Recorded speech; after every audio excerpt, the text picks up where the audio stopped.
Napakabilis lang ng panahon, wag na natin balikan pa yung mga nangyari kahapon. Kung ano ang mangyayari ngayon, doon na lang ituon ang pansin. Wag nang ipilit yung mga bagay na hindi para sa atin. Wag nating angkinin yung mga hindi sa atin. At alisin ang hinggitin at takyan sa iyong isip. Ang Panginoon ay may tugon, may tamang panahon. Dahil kung iisipin mo, sadyang mabilis lang ang oras. Kaya wag kang magsayang, wag mong hayaan na lumipas lang ang mga panahon. Dahil di na mababalik yan. Kaya pagka umuusad, dapat may natututunan. Di naman tayo paurong tumanda, kaya matuto na sa mga pagkakamali. Maling umaabuso, aminado naman ako na nagkamalit. Natuto na di pwedeng nahingi ng tawad, pero di natuto na. Kasi ganyan talaga ang buhay. Wag na natin gawing komplikado. Mamuhay ka sa gusto mong pamumuhay, basta't walang tinatapakan na tao.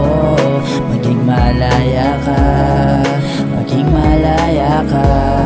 Lahat tayo ay may layang maging malaya. Kasi ganyan talaga ang buhay. Huwag na natin gawing komplikado. Mamuhay ka sa gusto mong pamumuhay, basta't walang tinatapakan na tao. Maging malaya ka, maging malaya ka. Lahat tayo ay may layang maging malaya. Kasi mabilis lang ang panahon, kaya gawin mo na yung mga di mo pa nagawa kahapon. Kung anong magpapasaya sa'yo, doon na lang tumuon. At wag sayangin ang pagkakataon. Dahil di naman natin masasabi kung pwede pang maulit ang mga pangyayari. Kaya ano mang mangyari, kung may tsansa ay kuhanin. Dahil pwedeng di na ulit o maulit pa mangyari. Kasi minsan yung mga minsan lang sa buhay natin ay pwede pala na huli na yun. Kaya habang merong tsansa ay huwag palampasin ang bawat sandali, hindi ka talo doon. Kaya sulitin ang bawat hiling at hakbang.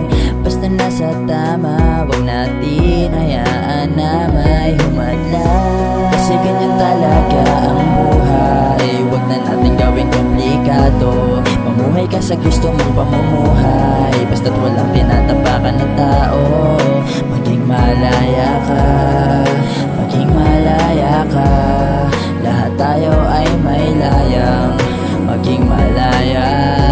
Kasi ganyan talaga ang buhay. Huwag na natin gawing komplikado. Mamuhay ka sa gusto mong pamumuhay, basta't walang tinatapakan na tao.